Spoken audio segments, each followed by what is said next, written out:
अस्सलामुअलैकुम, मैं Shahrukh Hussain learn everything Hussain channel में आपका स्वागत करता हूं।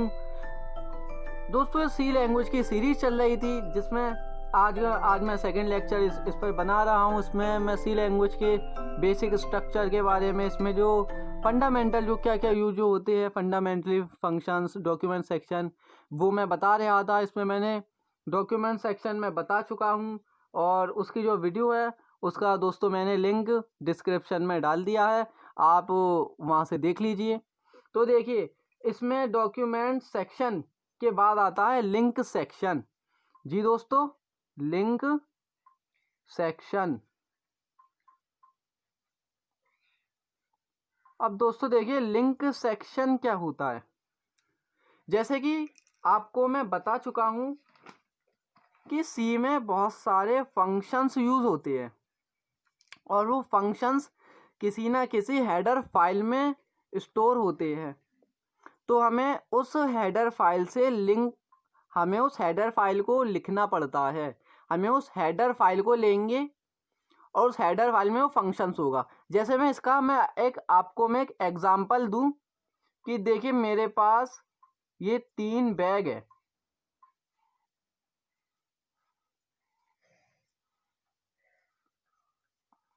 इस फर्स्ट बैग में सिर्फ साइंस की बुक्स रखी हैं, इसमें हिंदी की रखी हैं, इसमें मैथ्स की रखी हैं, इसमें भी 1 से लेके 12th तक की हैं, इसमें भी 1 से 12th, इसमें से भी 1 से 12th रखी हैं।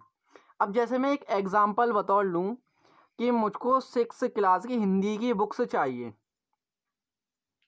अब यहाँ पर बुक्स क्या है? बुक्स हमारे फंक्शंस है, बुक्स हमारे फंक्शंस है और जो ये बैग है ये हेडर फाइल्स है। अब देखिए, जैसे मैं बोलूं कि मुझको 6 क्लास की हिंदी की बुक्स चाहिए, तो मुझको इससे लिंक होना पड़ेगा। अगर मुझको 10th की मैथ की बुक चाहिए तो मुझको इससे लिंक होना पड़ेगा। अगर मुझको एक साइंस की बुक की भी ज़रूरत है 11th की, तो मुझको इससे लिंक होना पड़ेगा।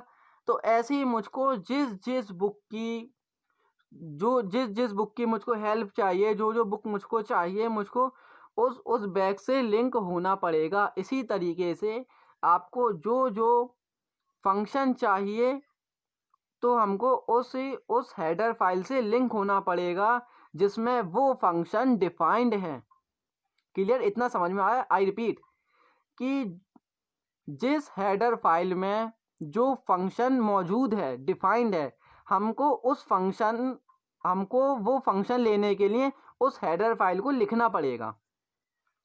जैसे मैंने आपको ही बताया, अगर हमको साइंस की बुक चाहिए तो हमको साइंस के बैग से लिंक होना पड़ेगा। इसी तरीके हमको जो फंक्शन चाहिए तो हमको उस हेडर फाइल से लिंक होना पड़ेगा जिसमें वो फंक्शन डिफाइंड हो। Clear?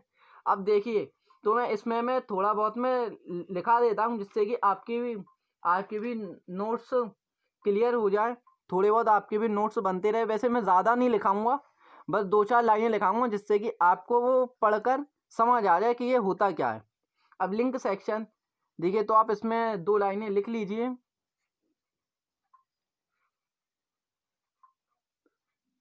The link section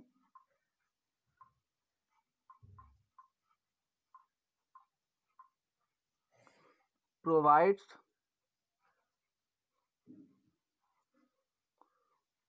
instructions to the compiler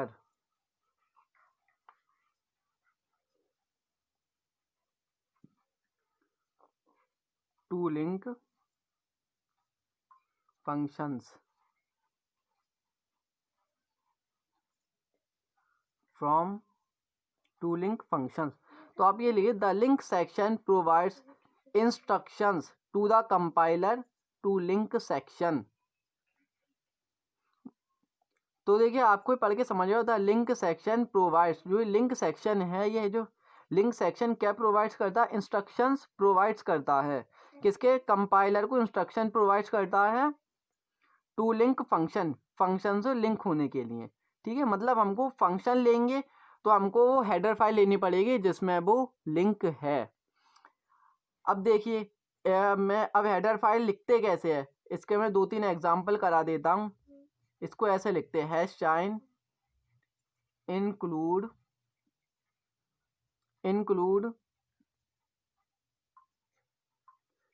stdio.h, ये एक हेडर फाइल है।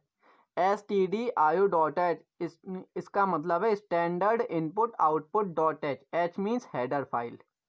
ठीक है, अब देखिए ये हम कब लेंगे, अब हमको इनपुट करने के लिए लेंगे।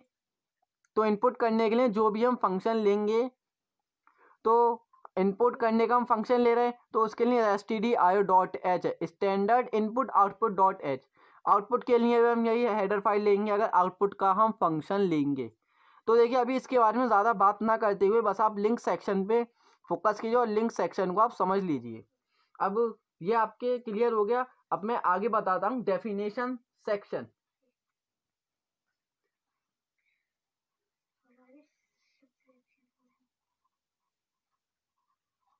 डेफिनेशन सेक्शन इसका नेक्स्ट पॉइंट था डेफिनेशन सेक्शन। देखिए मैं आपको दिखा देता हूँ। देखिए हमने यहाँ तक आया था, हमने डॉक्यूमेंट सेक्शन बता दिया, लिंक सेक्शन बता दिया, अब आया है डेफिनेशन सेक्शन। ठीक है, अब देखिए डेफिनेशन सेक्शन हमारा क्या होता है, जिसमें हम कोई वैल्यू डिफाइन कर दें जिसकी वैल्यू हमको चेंज ना करें, वो हमारा डेफिनेशन सेक्शन होता है। मोस्टली इसको हम यूज़ जब करते हैं जब भी हम किसी वेरिएबल की वैल्यू को डिफाइन कर दें जिसको हमें चेंज ना करना पड़े, वो डेफिनेशन सेक्शन। जैसे इसमें कोई आपको लिखने की ज़रूरत नहीं है।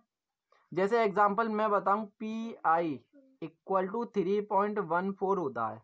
इस तरीके से आपको जितना भी डिफाइन करना हो वो आप इसमें डिफाइन कर सकते हैं। वैसे इसके बिना भी वैसे कोई प्रॉब्लम नहीं होती है, तो अभी आप इसको सीख लीजिए क्योंकि आना सबको चाहिए। ठीक, अब हमारा नेक्स्ट रह गया। अब चलता है हमारा, देखिए वॉइड मैन। तो मैं आपको बता दूं कि डेफिनेशन सेक्शन में हम क्या करते हैं, जिसपे हम वैल्यू को डिफाइन कर दे पहले से ही, जो चेंज ना हो उसको हम डेफिनेशन सेक्शन बता देते हैं। जैसे कोई कांस्टेंट वेरिएबल होता है, जैसे पाई रहा, म्यू नॉट रहा, इस तरीके से जो भी वो होता है उसको हम इसमें डिफाइन कर देते हैं। अब आता है ग्लोबल डिक्लेरेशन।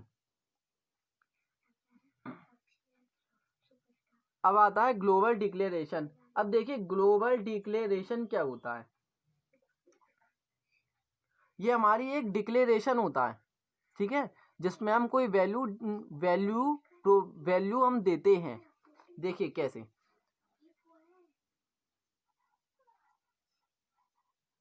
ग्लोबल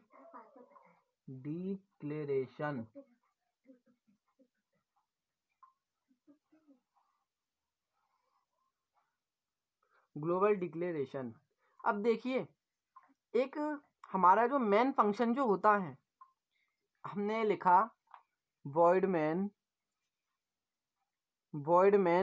और फिर हमारे इसके अंदर चलते हैं हमारे स्टेटमेंट्स और फंक्शन, फिर ये बंद हो जाता है। तो ये हमारा रहता है सी में टोटल हमारा यही रहता है।